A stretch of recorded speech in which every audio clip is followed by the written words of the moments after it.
संवाद लाइव। इस वीडियो को लाइक करें, हमारे चैनल को सब्सक्राइब कर बेल आइकन जरूर प्रेस करें हमारी न्यू वीडियो सबसे पहले देखने के लिए।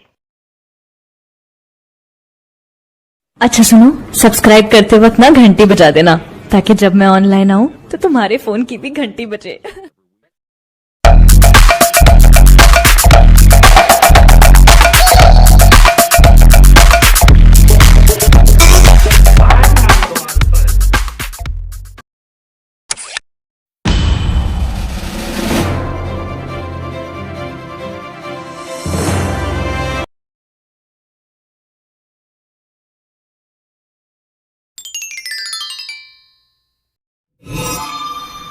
सबसे पहले आप देख लेते हैं कि शिक्षण विधियां कितनी प्रकार की होती हैं। तो शिक्षण विधि होती है दो प्रकार की।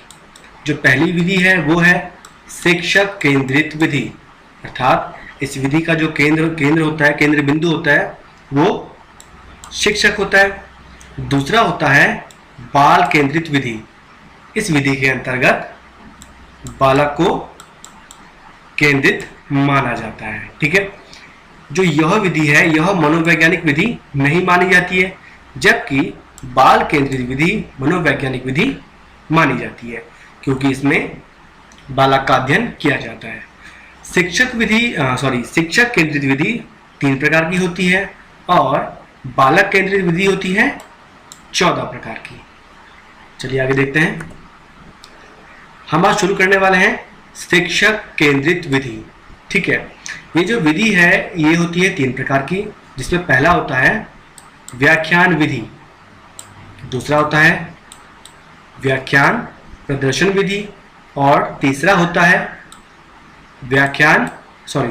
प्रदर्शन विधि। ये 3 प्रकार की विधि होती हैं जो कि शिक्षक केंद्रित विधि होती है। अब यहां देख सकते हैं कि शिक्षक केंद्रित विधि के अंतर्गत 3 विधियां की, जो मैंने आपको बता दी अभी।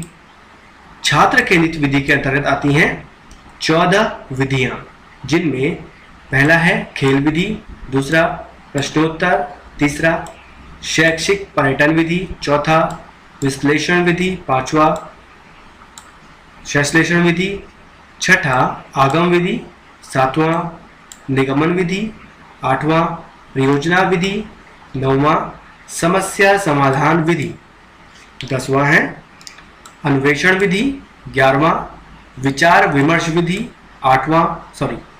12वां डाल्टन या ठेका विधि, 13वां है क्षेत्रीय शिक्षण विधि और 14 है खोज विधि। तो ये जो 14 विधियां हैं ये आती हैं छात्र केंद्रित विधि के अंतर्गत। तो शिक्षक केंद्रित विधि में जो मैंने आपको बताया व्याख्यान विधि, तो यह सबसे पुरानी विधि है।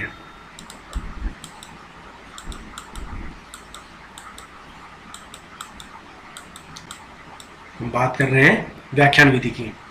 तो यह सबसे पुरानी विधि है, क्योंकि पहले जमाने में क्या होता था कि भाई कागज और पेन नहीं होता था, तो जो शिक्षक होते थे वो क्या करते थे, व्याख्यान देते थे और उनके सम्मुख जो बच्चे हैं वो बैठकर उन्हें सुनते थे। तो इसलिए यह सबसे पुरानी, क्वेश्चन में आ सकता है आपका कि सबसे पुरानी विधि कौन सी है, तो व्याख्यान विधि। यह प्रभुत्ववादी शिक्षण विधि है, क्योंकि यह शिक्षक केंद्रित विधि है। मैं आपको पहले बता चुका हूं कि जो व्याख्यान विधि है यह शिक्षक केंद्रित विधि होती है। इसके केंद्र में शिक्षक होता है, क्योंकि मेन शिक्षक को ही देखा जाता है। शिक्षक क्या बोलता है उसको बच्चे ग्रहण करते हैं। तो यह प्रभुत्ववादी, जो प्रभुत्व है वो केवल शिक्षक का चलता है। यह याद करने में योग्य विधि है, क्योंकि इसमें याद करने पर बल दिया जाता है। इसे मेमोरी लेवल विधि भी कहा जाता है। ठीक है, इसमें याद करने पर अधिक बल दिया जाता है, ताकि शिक्षक एक बार व्याख्यान दे और बच्चे उसे एक ही बार में याद कर लें। तो इसलिए भी उपयोगी थी, क्योंकि जो बच्चों का ध्यान है वो केंद्रित था अपने शिक्षक की बात की ओर, कि शिक्षक हमसे क्या कह रहा है, किस विषय में बात कर रहा है। यह विधि सामाजिक विषय जैसे विषय के लिए उपयोगी विधि है। क्योंकि ऐसा क्यों है? ऐसा इसलिए है क्योंकि सामाजिक विषय, सामाजिक विज्ञान हम कहें, जिसमें कि हमें केवल व्याख्यान देकर ही हम एक अच्छी सी स्टोरी बताएं कि भाई कैसे हुआ था, क्या हुआ था, कब हुआ था, व्याख्यान के द्वारा हम समझा सकते हैं। इस विधि में पाठ्य पुस्तक पर अधिक बल दिया जाता है, अर्थात कि जो जिस बारे में हम पढ़ा रहे हैं उस पर इसमें अधिक बल दिया जाएगा कि क्या चीज हमें पढ़ानी है। इस विधि में शिक्षक क्रियाशील तथा बालक श्रोता होता है। देखिए, इस विधि की खामी भी हम कहेंगे कि शिक्षक तो इसमें क्या रहेगा, क्रियाशील रहेगा, क्योंकि उसे बालकों को समझाना है, लेकिन जो बालक है वो श्रोता होता है, वो सिर्फ सुनता रहता है। तो इसलिए बालक इसमें ज्यादा अपनी रुचि नहीं दिखाता है, क्रियाशील नहीं रहता है। शिक्षक केंद्रित विधि की विशेषताएं देखें,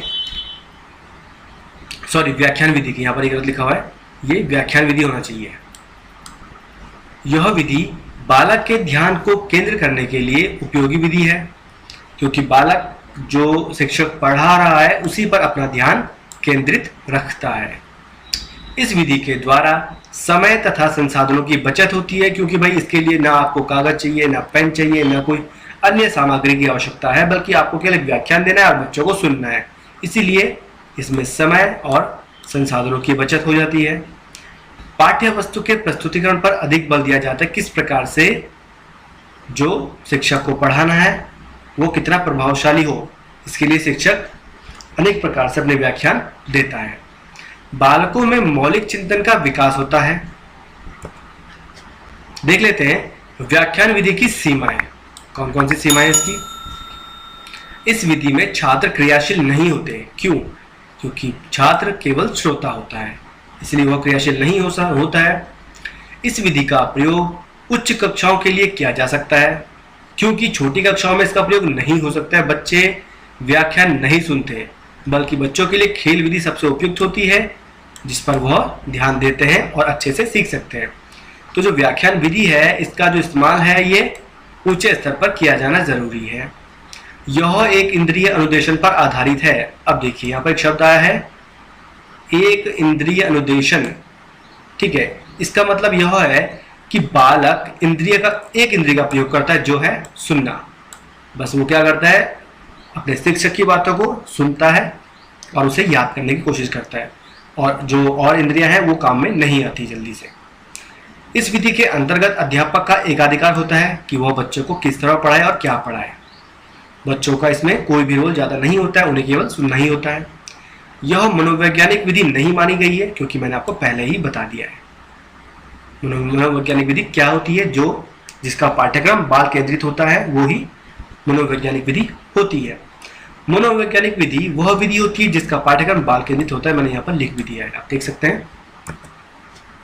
यह विधि शिक्षण के लिए उपयोगी हो सकती है, लेकिन अधिगम के लिए नहीं होती है। यानी पढ़ाने के लिए तो उपयुक्त है अधिगम, लेकिन बच्चों के सीखने के लिए इतना उपयोगी यह विधि नहीं होती है। इसमें शिक्षक के विषय से भटक जाने का भय होता है, अर्थात मैं शिक्षक क्या पढ़ा रहा है और पढ़ाते पढ़ाते वो कहाँ से कहाँ पहुँच जाता है, इस चीज़ का भय होता है। क्योंकि शिक्षक अपने मन में जो शिक्षक को याद है वो उससे ही ज़्यादा से ज़्यादा बच्चों को बताने का प्रयास करता है। तो शिक्षक के विषय से भटकने का भय इस विधि में होता है। कुशल अध्यापक के लिए यह विधि ठीक है भाई, अगर जो अध्यापक है वो कुशल है, ठीक है, यानी एक्सपीरियंस अध्यापक को बहुत ज़्यादा है, उसके लिए यह विधि ठीक है। इस विधि में बच्चों से फीडबैक नहीं लिया जा सकता, अर्थात कि बच्चों से वो रिस्पॉन्स नहीं ले सकते कि उन्हें कितना आ रहा है, कितना समझ में नहीं आ रहा है। बच्चों केवल सुनना ही है और शिक्षक को केवल बोलना ही है। व्याख्यान विधि है तो सुझाव भी आप देख लीजिए यहाँ पर। योग्य शिक्षकों को ही व्याख्यान विधि का अनुसरण करना चाहिए। जो शिक्षक योग्य हैं उनको ही व्याख्यान विधि का प्रयोग करना चाहिए, अन्यथा नहीं। शिक्षकों को बालकों के मानसिक स्तर एवं रुचियों का ध्यान रखना चाहिए कि बच्चों का मानसिक स्तर क्या है और उनकी रुचियां क्या है। इसी के आधार पर शिक्षक को अपना जो व्याख्यान है वो देना चाहिए। व्याख्यान के समय विकासात्मक प्रश्न पूछने चाहिए, जिससे कि बालक को एक सही दिशा निर्देश मिले। इस विधि का प्रयोग माध्यमिक कक्षाओं से आरंभ करना चाहिए। कॉलेज तथा विश्वविद्यालय के स्तर पर उपयोग अधिक किया जाना चाहिए, क्योंकि मैं आपको बता चुका हूँ प्राथमिक स्तर पर यह विधि सही नहीं होती है। क्योंकि बच्चे माध्यमिक कक्षाओं में सक्षम हो जाते हैं कि भाई एकाग्र हो सकते हैं, शिक्षक की बातों को सुन सकते हैं, ध्यान केंद्रित कर सकते हैं, जबकि छोटे स्तर पर ऐसा नहीं होता है। व्याख्यान से कक्षा का वातावरण नीरस तथा गंभीर हो जाता है, इसलिए बीच बीच में हास्य विनोद का भी समावेश करना चाहिए। लेकिन ऐसा नहीं है कि भाई आप हास्य विनोद कर तो रहे हैं, लेकिन वो विषय से संबंधित ही होना जरूरी है। विषय से बाहर की बातें नहीं होनी चाहिए। अर्थात कि अगर हम मान लो कि हम पढ़ा रहे हैं आगरा के बारे में, आगरा के ताजमहल के बारे में, और अगर उसी बीच हम कुतुब मीनार की बात करने लगे तो बच्चों को ये लगेगा कि भाई इन दोनों में कोई रिलेशन है और वो उन्हें याद कर लेंगे। इसीलिए विषय से बाहर बात नहीं करनी चाहिए। जिस विषय को हम पढ़ा रहे हैं उसी पर ही बात करें तो ज़्यादा अच्छा होगा। व्याख्यान विधि के पश्चात छात्र पर व्यक्तिगत ध्यान देने हेतु ट्यूटोरियल कालांश लगाए जाने चाहिए। अर्थात कि व्याख्यान के बाद शिक्षक को बच्चों को एक एक करके बुलाना चाहिए और उनसे पूछना चाहिए कि जो उन्होंने पढ़ाया है उसमें से उन्हें क्या समझ में आया। उसकी जानकारी शिक्षक को लेना बहुत जरूरी है कि बच्चों को वो समझ में आया भी है या नहीं समझ में आया है। प्रदर्शन विधि। प्रदर्शन विधि वह विधि है जिसमें शिक्षक प्रत्यक्ष रूप से वस्तु या उसका प्रतिरूप को दिखाकर शिक्षण कार्य करता है। अर्थात प्रदर्शन विधि में शिक्षक एक डेमो दिखाता है, जिस डेमो को बच्चे देखते हैं कि वे किस प्रकार से यह जो वस्तु है या ये जो चीज है यह काम करती है। प्रदर्शन का मतलब ही हो गया डेमोस्ट्रेशन, यानी कि दिखाना। ठीक है, इस विधि में देखो, सुनो और समझो के सिद्धांत पर बल दिया जाता है। ये क्वेश्चन एग्जाम में पूछा गया है कई बार कि देखो, सुनो और समझो सिद्धांत के अंतर्गत कौन सी विधि आती है, तो प्रदर्शन विधि इसके अंतर्गत आती है। इस विधि को बहुज्ञान केंद्रित विधि भी कहा जाता है। ऐसा क्यों है? क्योंकि इसमें एक से अधिक इंद्रियां बच्चों की काम करती है। जैसे कि भाई वो देखते हैं, चाहे तो छू भी सकते हैं उस वस्तु को जा करके, सुन सकते हैं, समझ सकते हैं, तो कई सारी जो इंद्रियां हैं वो एक समय पे काम करती है। इसलिए प्रदर्शन विधि को बहुज्ञान केंद्रित विधि भी कहा जाता है। इस विधि में शिक्षक कोई भी प्रयोग करता है वह बालक के सम्मुख होता है। अर्थात जो भी प्रयोग किया जाएगा वो बालक के सामने ही होगा। अर्थात बालक को इमेजिन करने की जरूरत नहीं है कि भाई ये चीज क्या होनी चाहिए और कैसी होनी चाहिए। ठीक है, जिससे बालक की रुचि बनी रहती है, क्योंकि बालक को वो चीज सामने दिखाई दे रही है। तो जिज्ञासा आप जानते हैं कि बच्चे में पहले से ही होती है, उसकी रुचि होती है, वो जानने की कोशिश करता है कि यह क्या है और कैसे काम कर रहा है। वह अधिक से अधिक जानने का प्रयास करता है कि यह क्या चीज है। इस विधि से जो ज्ञान बच्चों को प्राप्त होता है वह अस्थायी होता है। दोस्तों, जिस प्रकार से आप अगर कोई मूवी देखते हैं ना, तो मूवी आपको बहुत ही जल्दी याद हो जाएगी, लेकिन अगर आपने कुछ सुना होगा या आप कुछ पढ़ेंगे तो वो आपको बहुत देर से याद होगा और ज़्यादा समय तक नहीं रहता है। लेकिन कोई मूवी आपको बहुत लंबे समय तक याद होती है, ध्यान होती है। तो यही कारण है, अगर हम कोई चीज़ अपनी आंखों से देखें, सुने, समझें तो वो ज़्यादा स्थायी रहती है। यह विधि शिक्षक प्रशिक्षक संस्थान में अधिक उपयोग होती है। अर्थात जहाँ पर शिक्षकों को ट्रेनिंग दी जाती है किस प्रकार से आपको बच्चों को पढ़ाना है, वहाँ पर प्रदर्शन विधि का ही प्रयोग अधिक होता है। ठीक है, देख लेते हैं अच्छे प्रदर्शन विधि की विशेषताएं। अगर हमें अच्छा प्रदर्शन विधि का इस्तेमाल करना है तो उसकी क्या विशेषताएं होंगी। नंबर 1 देखें, प्रयोग पूर्व नियोजित होना चाहिए तथा प्रयोग को दिखाने से पहले उसका परीक्षण करना आवश्यक है। अर्थात डेमो का अभ्यास करना जरूरी है, जरूर कर लेना। अर्थात कहने का मतलब ये है कि पहली बात तो हम जो प्रयोग करने वाले हैं उसका पहले से नियोजन होना बहुत जरूरी, तैयारी पहले से होनी बहुत ही जरूरी है कि हम अगले दिन क्लास में ये जो डेमो है दिखाने वाले हैं, उसके लिए जो जो सामग्री चाहिए उसकी व्यवस्था पहले से हो जानी चाहिए। ठीक है, दूसरी बात, भाई अगर हमने भाई समझ लो सामग्री का पूरा कलेक्शन हमने कर लिया है, अब उसका परीक्षण भी करना बहुत जरूरी है। हमें एक बार चेक कर लेना है कि वो किस प्रकार से काम कर रहा है और सही काम कर भी रहा है कि नहीं। कहीं ऐसा ना हो कि बच्चों के सामने हम प्रयोग करने जाएं और वो सफल ना हो पाए। तो इसीलिए उसका पहले से परीक्षण करना बहुत जरूरी है। जिसका प्रदर्शन किया जा रहा है इसका उद्देश्य छापो कि हम ये चीज बता रहे हैं बच्चों को, इसका क्या उद्देश्य है। अगर परीक्षण जटिल है अर्थात कठिन है तो उसमें बच्चों को भी शामिल कर लेना चाहिए।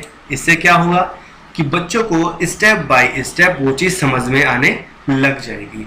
अगर बच्चों को शामिल नहीं करेंगे तो बच्चे बीच में भूल जाएंगे कि इससे पहले क्या हुआ था या क्या बताया था।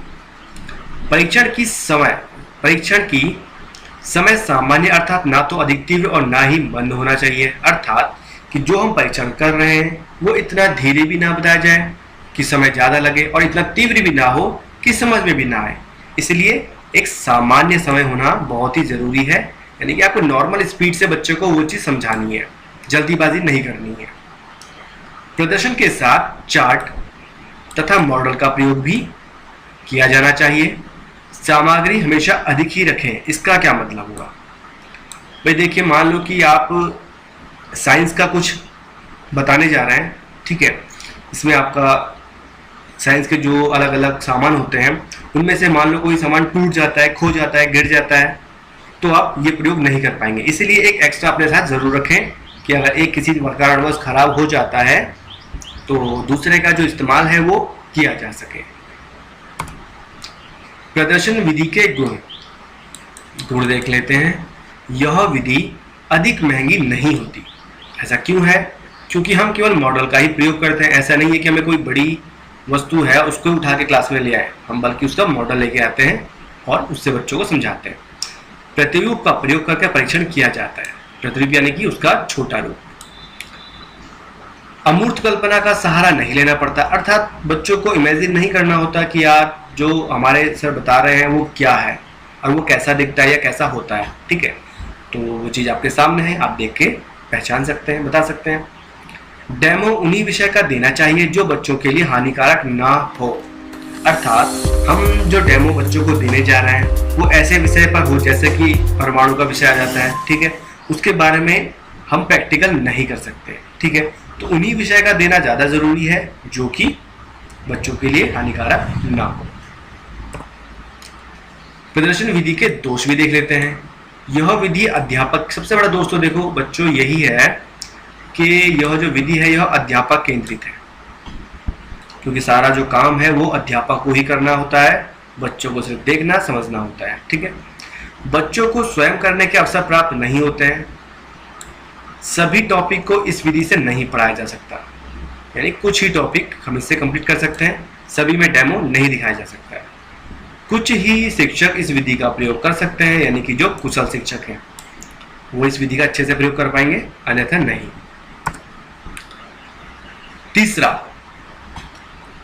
तीसरी जो विधि है वो हम बात कर रहे थे शिक्षक केंद्रित विधि के अंतर्गत तीसरा आता है व्याख्यान प्रदर्शन विधि। ये ज़्यादा इंपॉर्टेंट नहीं है, एग्जाम में नहीं पूछा जाता है, लेकिन फिर भी 2-4 लाइनें मैं आपको इसके बारे में बता देता हूँ। यह शिक्षण विधि व्याख्यान विधि तथा प्रदर्शन विधि दोनों का ही मिला जुला रूप होता है। इसमें दोनों के ही गुण सम्मिलित होते हैं।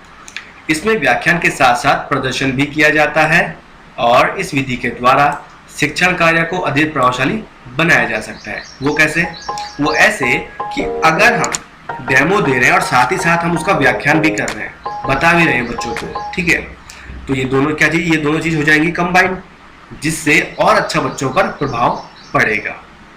तो इसीलिए यह होती है व्याख्यान विधि। हम देख लेते हैं खेल विधि, जिसे हम प्लेइंग मेथड भी कहा जाता है। इसके जन्मदाता है फ्रोबेल इसके जन्मदाता है।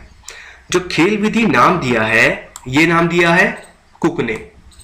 कुक जो थे ये फेब्रोल के क्या थे? छात्र थे। तो इन्होंने इस खेल विधि नाम इस विधि को दिया है। तो देख लेते हैं इस विधि के बारे में। इस विधि के अंतर्गत बिना तनाव के बालक सीखने का कार्य करता है। देखो, जब बच्चा खेलता है तो उस बच्चे के अंदर कोई भी तनाव नहीं होता है, वो खुले दिल से खेलने की कोशिश करता है और खेलता भी है, ठीक है। इसलिए बच्चे को ज्यादा समझ में आता है और उसका जो ज्ञान होता है वो अस्थायी भी हो जाता है। बालक स्वयं की गति से सीखता है। बालक खेल खेल में अपनी गति से ही सीखने का प्रयास करता है और सीखता है, उस पर कोई फोर्स नहीं होता है। बालक मुसीबत तथा बिना तनाव के सीखता है। इस विधि के जो समर्थक हैं उनमें है मारिया, मॉन्टेसरी, पेस्टोलॉजी, कुक यहाँ पर आप देख लें, और फ्रोबेल जो कि ये है। तो ये इस विधि के समर्थक हैं कि भाई जो खेल विधि है ये ज़्यादा सही विधि है या अच्छी विधि है। खेल विधि पर आधारित पाठ्यक्रम सहगामी क्रियाएं, आप देख सकते हैं स्व अनुशासन, जब बच्चे खेलते हैं तो अपने आप को अनुशासन में बनाए रखते हैं। विद्यालय उत्सव हो गया, एनसीसी हो गया, स्काउट हो गया, नाटक एवं सामूहिक गान हो गया, नमूने एकत्रित करना हो गया, पेंटिंग बनाना, कार्डबोर्ड गेम्स खेलना। तो इस तरह की जो सहगामी क्रियाएं हैं ये सभी बाल अधिगम को प्रेरित करती है, यानी कि बच्चे को सीखने में प्रेरित करती हैं। खेल विधि के सिद्धांत हम देखें तो शिक्षक और अभिभावक के मध्य सामंजस्य है वो स्थापित होता है। शिक्षक ऐसा वातावरण बनाता है जिससे बच्चों में विज्ञान और कला के प्रति जो रुचि है वो उत्पन्न होती है। शिक्षण विधि को लचीला जरूर बनाना चाहिए ताकि बच्चे को आसानी से समझ में आए और बच्चे की रुचि के अनुरूप। भाई देखो, बच्चे की रुचि के अनुसार अगर हम नहीं चलेंगे तो वो एक मनोवैज्ञानिक विधि नहीं कहलाएगी। जिस प्रकार से मैं आपको पहले बता चुका हूं कि जो शिक्षक केंद्रित विधियां होती हैं वो मनोवैज्ञानिक विधि नहीं मानी जाती है, जबकि जो बाल केंद्रित विधि होती है वो मनोवैज्ञानिक विधि मानी जाती है। तो बच्चे की रुचि का भी यहाँ पर ध्यान रखा जाना चाहिए। दूसरा हम देखते हैं प्रश्नोत्तर विधि, इसे तर्क विधि भी कहा जाता है और सुकराती विधि भी। ऐसा क्यों? क्योंकि इसके जो जनक हैं वो सुकरात ही है। सुकरात दार्शनिक थे। हम देखें जो प्रश्नोत्तर विधि है वो बाल केंद्रित विधि है। बालक सामने, शिक्षक पीछे होता है, अर्थात इस विधि में जितनी भी मनोवैज्ञानिक विधियां होंगी उसमें बालक ही सामने होगा, यानी बालक ही केंद्र में होगा और शिक्षक पीछे होगा, उसको बल देने का काम करता है। सुकरात का यह मानना था कि ज्ञान बच्चे में होता है, शिक्षक उसे बाहर निकालने का काम करता है। अब इस बात से आप क्या समझे? ज्ञान बच्चे में होता है अर्थात कि भाई बच्चे को कुछ ज्ञान तो पहले से पता होता है, ठीक है, बस शिक्षक को क्या करना है कि प्रश्नों को पूछते जाना है जिससे कि वो सही ज्ञान तक पहुंच जाए और वो जो बात है वो बच्चों से ही बुलवाई जा सके, ठीक है। तो इसलिए सुकरात का यह कहना था कि ज्ञान बच्चे में होता है, शिक्षक केवल उसे बाहर निकालने का काम करता है। आप देख सकते हैं कि इस विधि के अनुसार पाठ्य वस्तु को प्रस्तुत करने से पहले उसकी जांच कर लेनी चाहिए। अब देखिए प्रश्नोत्तर विधि से क्या होता है। भाई हमको आज मान लो हम एक नया पाठ पढ़ाने वाले हैं तो उस लेसन से संबंधित बच्चों से प्रश्न जरूर करने चाहिए। उनके भाई हर कोई बच्चा अपना अलग अलग मत जो है वो देगा, जिससे आपको पता लग जाएगा कि बच्चे इस विषय में कितना जानते हैं। तो देखो यहाँ लिखा है, अर्थात बच्चों के विषय के संबंध में प्रश्न पूछकर बच्चों के ज्ञान के बारे में जान लेना आवश्यक होता है कि बच्चों को जो हम पढ़ाने वाले हैं उस संबंध में कितना ज्ञान है।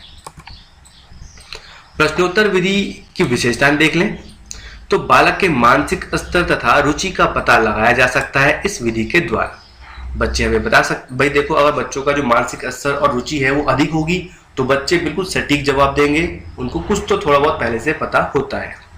इस विधि में बालक अधिक क्रियाशील रहता है, क्यों? क्योंकि बच्चों को जवाब देना होता है।